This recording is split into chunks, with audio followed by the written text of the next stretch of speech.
Romy Schneider died on 29th of May 1982 at the age of 43 in her flat in Paris. There has been much speculation about her death, ranging from alcohol poisoning to suicide. According to the official death certificate, she died of heart failure, cardiac arrest. When asked about the possibility of suicide in an interview, her ex-husband Daniel Biasini said, "No, grief took her away. Losing a child is endless pain, endless sadness. I think it was her heart that just couldn't take it anymore." Schneider's 14 years old son died less than a year earlier in a tragic accident. He was climbing over a fence, lost his balance, and was fatally injured by a metal spike. Had the tragic death of her son broken her heart? It is well known that traumatic experiences can cause heart muscle dysfunction, which can sometimes be fatal. In conventional medicine, this is known as broken heart syndrome or Takotsubo syndrome. Those affected have all the symptoms of a heart attack and are catheterized accordingly, but no blockage is found. Studies have shown that prior to the heart attack, those affected experienced exceptional stress, such as the death of a loved one, an accident, an assault, etc., which placed them in an extremely stressful situation. Organically, extreme contraction of the upper heart chamber muscles can be observed. Let's look at this from the perspective of Germanische Heilkunde. The symptom of vascular occlusion is part of the Significant Biological Special Program, SBS, of the male territorial loss conflict. Since no occlusion is found in broken heart syndrome, this must be the SBS of the heart muscle. The SBS heart muscle functions in the same way as the SBS striated muscle.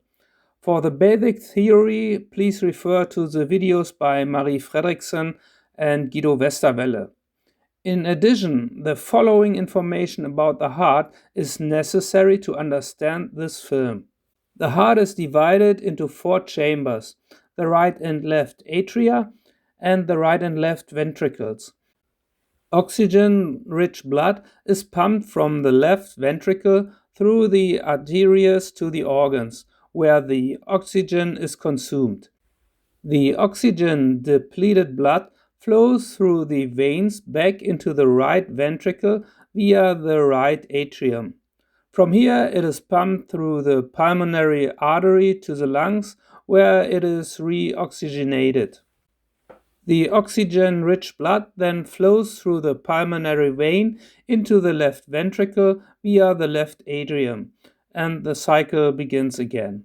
Deucama syndrome strikes according to handedness on the mother-child or partner side. If a right-handed woman suffers an overburdening conflict concerning her child, this manifests itself organically in the left ventricle of the heart. If it occurs on the partner side, the right ventricle muscle is affected. However, it should be noted that the heart has rotated during its development. This means that today, in a right-handed woman, the mother-child side is on the right side of the heart and the partner side is on the left. In this respect, the heart is a supposed exception to the rule of handedness. Symptoms of ventricular muscle conflict include various circulatory disorders, which, in the worst case, can lead to death. There are 2 SBS: functional failure and self-devaluation conflict. The motor innervation for the function of the heart muscle comes from the cerebral cortex. The DHS is an SDC overwhelmed in the sense of "I can't do this." During the active phase, paralysis and degeneration of the heart muscle occur in accordance with the conflict activity. This can affect the heart muscle as a whole or individual areas. This naturally leads to different symptoms within the SBS. For example, the left ventricle of the heart suffers a seizure during a crisis. If this occurs in a generalized manner, the affected person has no spasm.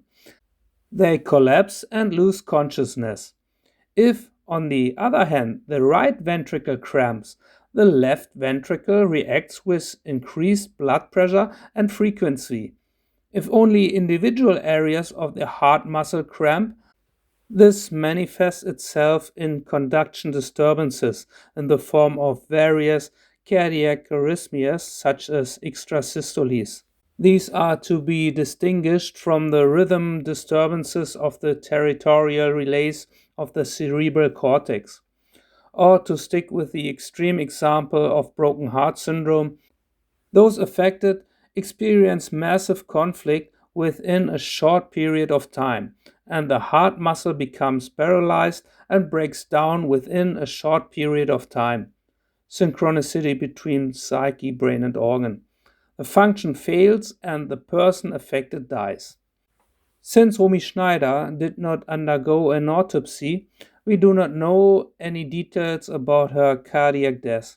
What is certain is that she shot her last film, the Nazi melodrama Die Spaziergängerin von Sanssouci, The Walker of Sanssouci, in October 1981.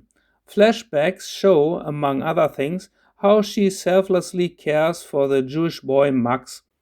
Max was originally supposed to be played by her own son David. However, as described above, he died in an accident. During the filming of the movie, Romy Schneider was confronted with her conflict virtually every day until spring 1982. She said about this, "I knew there would be painful moments not only because of certain scenes, but also because my job is very hard." Jacques Ruffio showed wonderful understanding. He sensed when it was too painful for me. He knew how to say the right words to me. Every setting, every sequence, every shot was a strain and made her virtually permanently conflict active. She built up intense conflict during filming. Take a look at this film clip from a documentary. In fact, barely 3 months after her son's death, it is not just a star, but a mother in mourning who moves into the Hotel Steigenberger in Berlin.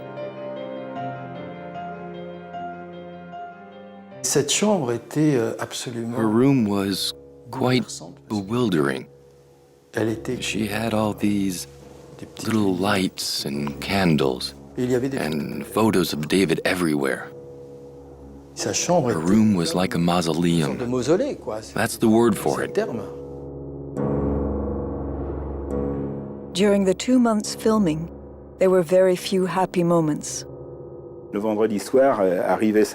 On Friday evenings, her daughter Sarah arrived, who was 4 at the time. And each time, Romy was radiant. She was smiling. She was happy and could smile again, but only at those moments. The rest of the week, you felt that she was broken by grief and despair. Clearly highly conflicted. No wonder. In this scene, you can imagine what she must have gone through. C'est mon fils qui va jouer. Max, je voudrais que tu joues. Que tu joues pour moi. He began playing and she just fell apart completely.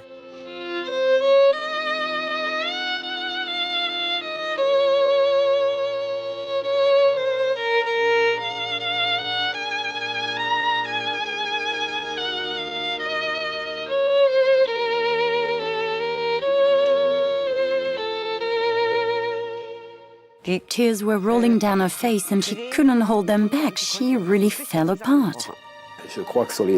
There were 100 technicians there, and not a single one of them was not crying. It was awful. It's as if reality was taking over from cinema at that point, and it's almost disturbing in a way. Romy Schneider suffered several heavy blows in her life.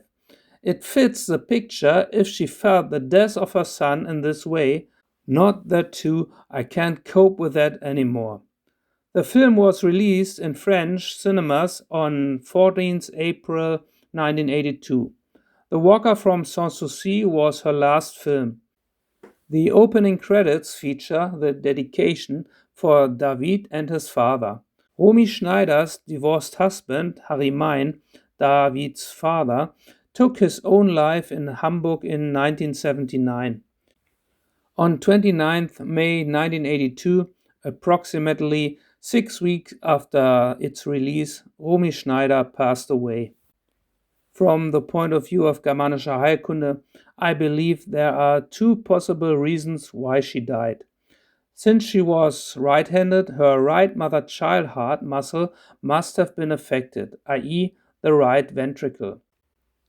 Either she was in conflict for too long and the accompanying paralysis and degeneration caused her heart to fail, or she resolved her conflict and died in the crisis, the right heart spasm. One possible explanation could be the premiere that took place 6 weeks earlier. Perhaps it was a final farewell to her son. Personally, I tend to favor the former. She will not have come to terms with her son's death, and it broke her heart, hence a broken heart syndrome. Rest in peace.